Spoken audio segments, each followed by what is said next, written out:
Hello everyone.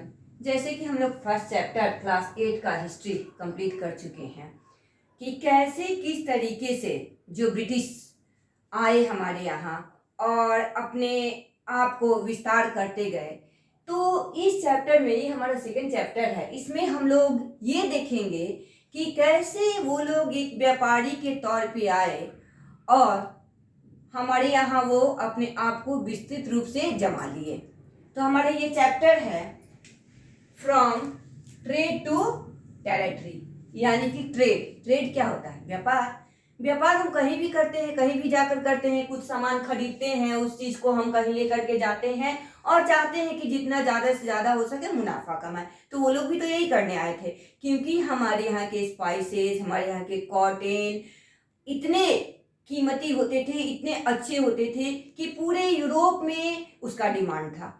तो बहुत सारे लोग यहाँ आए, पुर्तगीज आए, लेकिन ये लोग जो आए तो ये लोग व्यापारी के तौर पे आकर के और यहाँ पे अपने आप को विस्तृत करने लगे। तो ट्रेड यानी व्यापार और टेरिटरी यानी जमीन का हिस्सा। तो वो लोग व्यापारी बनकर आए और हमारी यहाँ की जमीन को हथियाने लगे, हमारे यहाँ अपने साम्राज्य का विस्तार करने लगे। तो हम इस चैप्टर में यही देखेंगे कि कैसे कंपनी जो है अपने पावर को एस्टेब्लिश कर रही है। तो सबसे पहले हम लोग इस चीज को देखेंगे कि इनका आना तो शुरू हो गया था मुगल पीरियड से ही। तो मुगल शासक में औरंगजेब पावरफुल रूलर के रूप में औरंगजेब तक ही माना जाता है। तो औरंगजेब जो थे, उनके शासन काल से ही मुगल पावर जो है कमजोर पड़ने लगा था। तो चूंकि कमजोर पड़ने लगा था तो हमारे यहाँ के छोटे छोटे शासक जो है वो अपने आप को आगे बढ़ा रहे थे।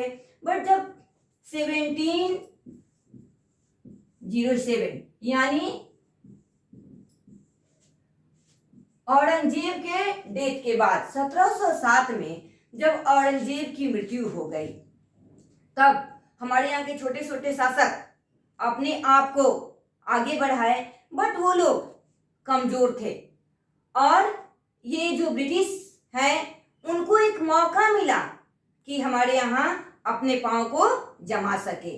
और उसके बाद के जो बहादुर शाह जफर ये लोग जो थे तो वो उतने पावरफुल नहीं थे कि किसी को हरा सके और अपने साम्राज्य को कायम रख सके। तो इस तरीके से क्या हुआ कि जो ब्रिटिश हमारे यहाँ आते गए और उनका जो है यहाँ पे वर्चस्व बढ़ते गया। तो नेक्स्ट टॉपिक हम लोग का आएगा east India company. East India company के बारे में हम लोग अगले वीडियो में देखेंगे कि किस तरीके से वो कंपनी हमारे यहाँ अपने वर्चस्व को कायम कर रही है।